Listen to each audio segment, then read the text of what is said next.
Hey guys, good Thursday afternoon. I thought maybe today I would show y'all step by step what I do to prep my canvas, the paints that I'm going to be using, and a little bit of a twist today. I'm going to be pouring over a wine glass that I got from the Dollar Tree. Oop, almost dropped it. I'm going to show you how I prep it too. This is going to be a rather long video. Hopefully I can trim it down some, but just bear with me, be patient, because you can't rush art. It is what it is. Okie, welcome back. Okay, so first of all, I am using a 10 by 10 inch canvas today, so it's not quite that big. I'm doing a smaller canvas because the wine glass isn't very big. Okay, so overall rule when you're doing paint pouring is typically 1 ounce per square inch. So my calculations say anywhere between 4.5 to 5 ounces of paint. I'm going to go a little bit more than that because I am pouring over a glass, and I want to make sure that I get enough paint for the glass as well as enough paint for my canvas. My object today is the glass more so than the canvas. The canvas is here just to collect the paint, but I would also like enough paint to cover my canvas. So we're gonna use the Artist Loft. These are ready mixed. You don't have to do anything with these. You just pour and go. But because I couldn't find silver or gold, I am going to have to make my own mixture. So I'll show you how to do that as well. To prep, I tape off the back. I don't do it with all of my canvases. Sometimes I just have, on a whim, I want to pour, so I just grab a canvas and pour on it. And the back does tend to get pretty nasty. But for this video, I am going to show you that this is taped off. And then you get push pins. Tap it in with a hammer, because that's just the easiest way to go. I'm going to get this set up. You want it to be as even as possible. You don't want it to be tilting either way, because if it's tilting, the paint's not going to flow correctly. Okay, last one.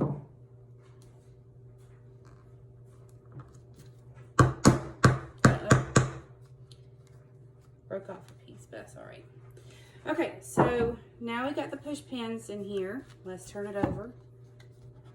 It's not wobbling, so it's pretty even. So now my canvas is taped. I got my push pins in. Now, something I have learned, if you spray the back of your canvas with just plain water, and let's go ahead and just rub it in, it helps stretch your canvas. And that's real important, especially when you're putting something with some weight on top of it. This is ready.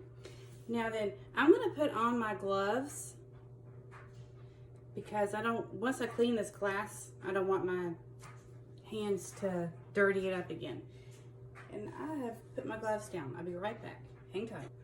Okay, gloved hands. Now then, this is the glass I'm using.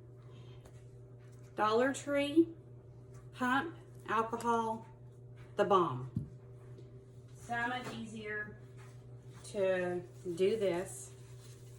So you just, there it is, there's the alcohol, and we're just going to wipe on the outside just to make sure it's nice and clean.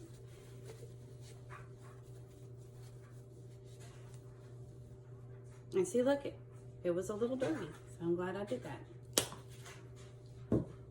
Okay, this cup is a stand for this glass.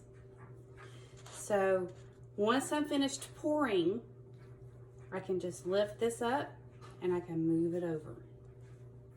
That's all this cup is for. Again, this is Dollar Tree. This cup is from Dollar Tree. It's in the wedding section. Okay, this is silver, and it's just leftover paint. I've already pre-mixed it, so I'm going to use what's left in here. And you can kind of see the consistency here. That's about what I want it to be. But I'm going to go ahead and mix up some gold. This is Flow by Artist Loft. I like it because it's a nice thick paint, but it's not too thick, it's medium. And it mixes very well with Floetrol. So I'm going to put in about an ounce. And by the way, these cups are awesome. They're pre-measured for you, so you know exactly how much paint you're putting in here. Very, very helpful for beginners. And although I'm not a beginner, I'm still learning. And sometimes I will put too much paint in and not enough Floetrol, or vice versa. Okay, next tip. This is Floetrol, and this is in a milk jug. Actually, water.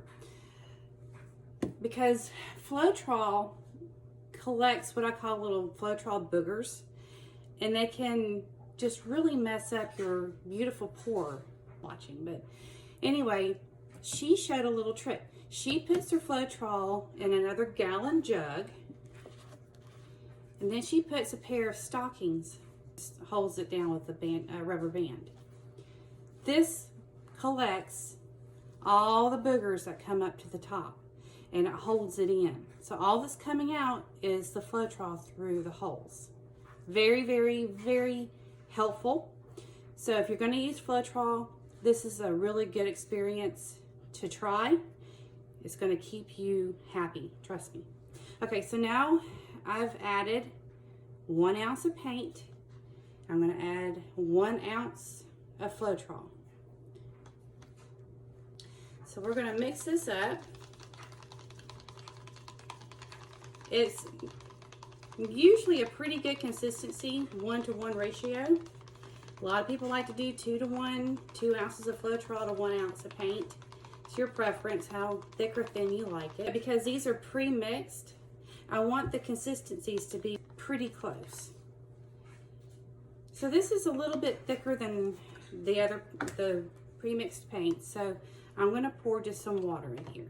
Now I am just going to try to do a drop.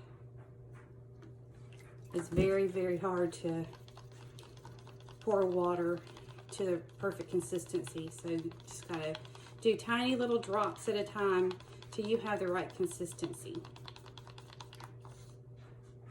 Okay, it's leaving a mound. It's got a good flow. This is where I want it. So there's that. Okay, so here's another cup. This is an 8-ounce cup. We're going to do about 5.5 ounces of paint, just to make sure we have enough to go over the glass and cover my canvas. Now, here's the other really important part of this. You want to shake each paint up really good. Even though it's pre-mixed, paint can settle. So shake it really good. What paint you put in the cup first is the paint that's going to come out last. So if you want white to be the last color that comes out, then use white. But if you want a color, then use that. But let me tell you something from experience. Not always does the outcome come out the way you expect it to, because paint pouring is not an exact science. It doesn't come out the same every time. There's never an exact pouring.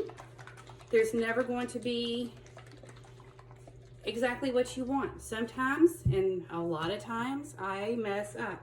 I do a lot of mess ups. One other thing you're going to need is a torch. Torch is very important because it's going to pop bubbles. You don't want bubbles because they are going to ruin it. I am going to add just a smidge of glitter to the very last paint pour I put in here, because I want to add a little bit of shimmer to this, and I don't have any metallics on here. So I'm going to add a little bit of black glitter.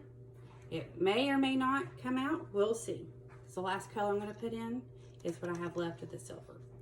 Okay, so here we go. So for the first color, I'm adding in white.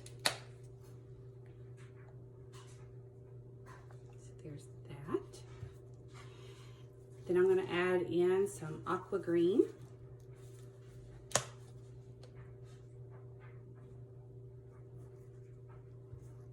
And then I'm going to put in some blue. This is phthalo blue.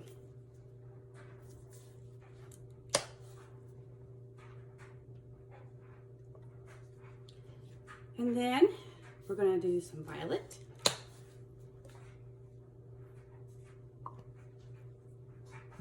I'm going to add in my gold.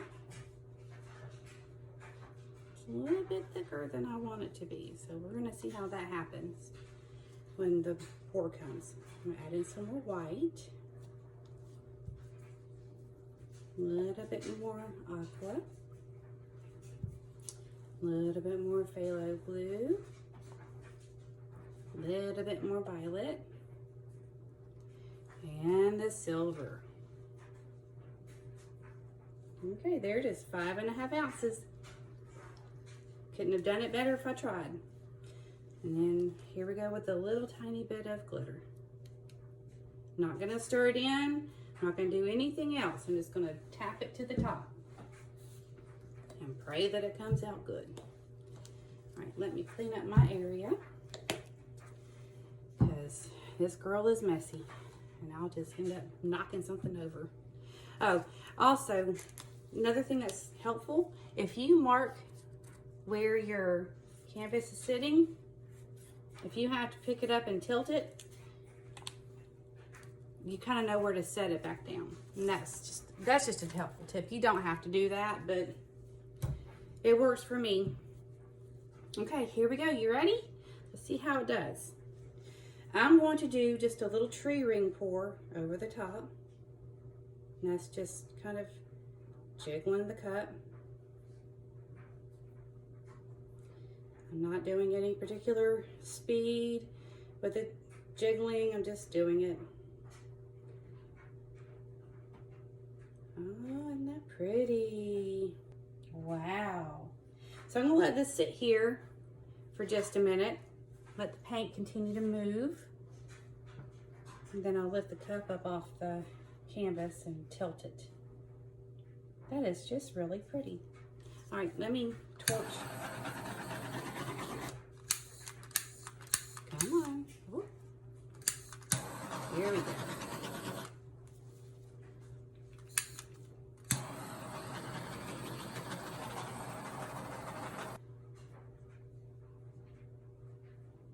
Okay. And if you touch the,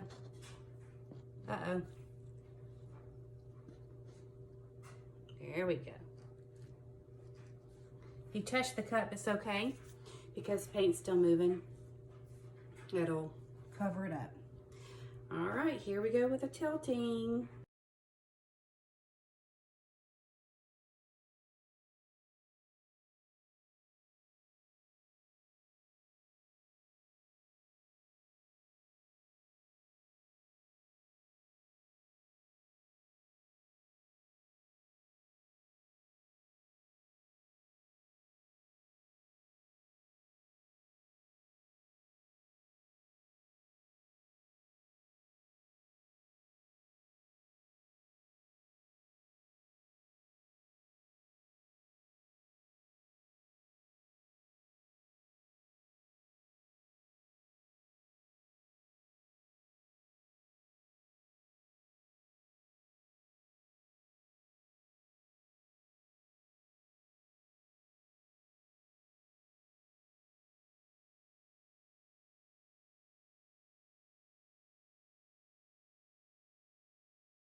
That is very pretty. I don't see very much glitter in here. And it's gonna dry very glossy because there's magic in these bottles. I'm not sure what kind of medium they use in this, but the paintings just dry beautifully. I don't see very much gold. I don't see very much silver either. But that's okay. Not a big deal. But like I said, you never get the exact outcome. I put white in first. This is what came out last. So there's a good bit of white here in the center, but I kind of like how it swirls up and around like this. Here's a close-up of the glass.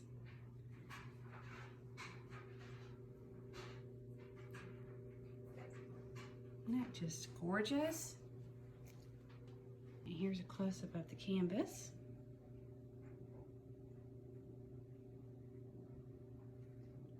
Colors just kind of blended so well. These are my go-to colors. I tend to choose these colors more than anything else. I've been trying to come outside of my comfort zone and use pinks and other colors, but I always tend to go with the blues and purples. Okay, so I boo-booed. What else is new? So I did a re-pour. This is the re-pour. This is another 10 by 10 using the same exact colors. And this is the outcome. So this is this. I decided to pour over a vase this time. So there's the vase. Very pretty. And there's the other one. Now, see the difference? This one right here, I started with white first. This one here, I started with the violet first. Very different, same colors. Do you see how fun paint pouring can be? You should try it.